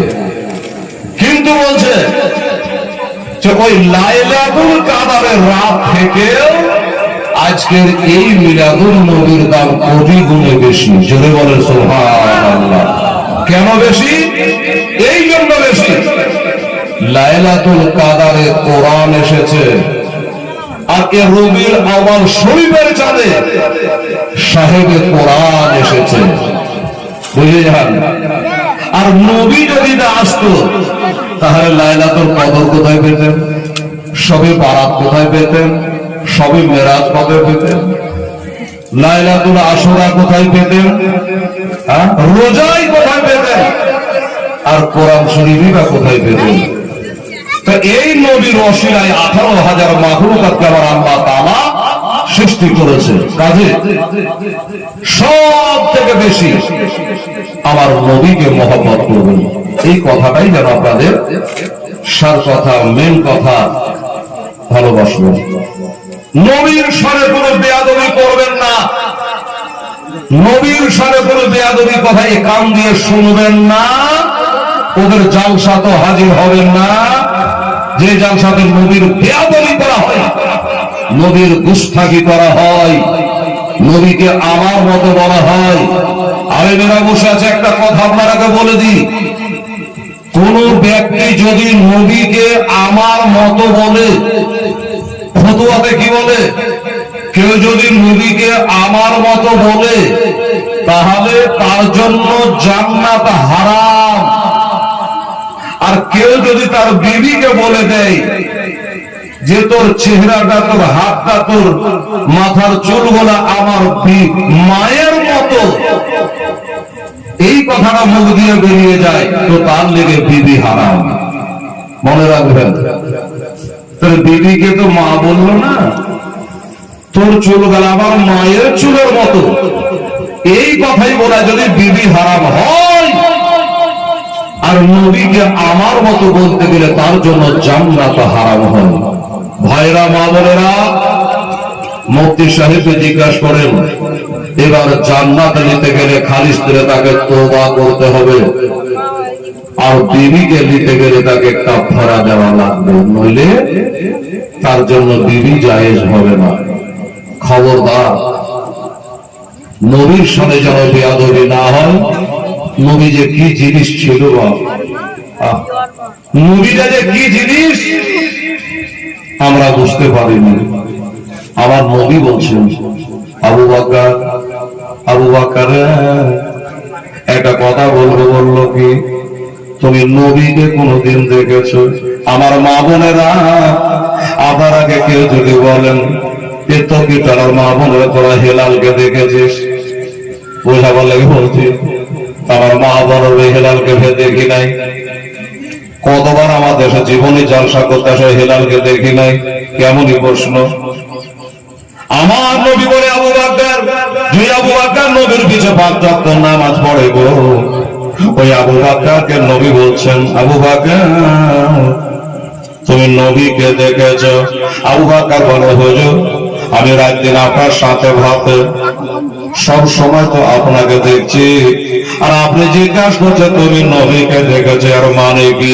আমার নবী বলছেন, আমি আর ভাই হাকিকাতান সাওয়াবি। আবু বকর রে, আমি যে কি আর আমি যে কে, আমার আসলে একটা আমার আল্লাহ ছাড়া কেউ জানে না। আল্লাহু সুবহান, আমি যে কি জিনিস এটা আমি আমার আল্লাহ ছাড়া কেউ জানে না। আর আমরা জেনে গেলাম যে নবী আমাদের মতো মানুষ ছিল না। বাবা, আমাদের মতো মানুষ ছিল না, নবী আলাদা জিনিস ছিল। বাবা, নবীর কালমা হলো আলাদা, নবীর নামাজ হলো আলাদা, নবীর দরুদ হলো আলাদা। আমরা 5 বার করে নামাজ পড়ি মা, আর আমার নবী 6 বার করে পড়ে। আমাদের কলমা হলো লা ইলাহা ইল্লাল্লাহ, আমার নবীর কলমা হলো লা ইলাহা ইল্লাল্লাহ আমি রাসূলুল্লাহ। এবার আমরা যদি কেউ আমি রাসূলুল্লাহ বলি তাহলে বাড়িয়ালি তালাক, কাফের হয়ে যাব। আর নবীর সঙ্গে পাঙ্গা নিয়ে নবী আমার মতো। বাবা গো, কোরআন বলে ফানকুহুমা তাওয়ালাকুম মিনান নিসা মাসরা ওয়া সুলাসা রুবা।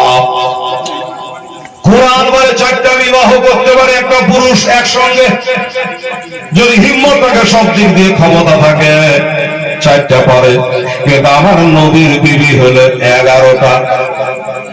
তুই 11টা কর দেখি নবীর মতো, তো তোর কেন 4টা পাবি, নবী 11টা পাবে, তাও 4টা বাঁধিও ছিল নবীর। বাবা,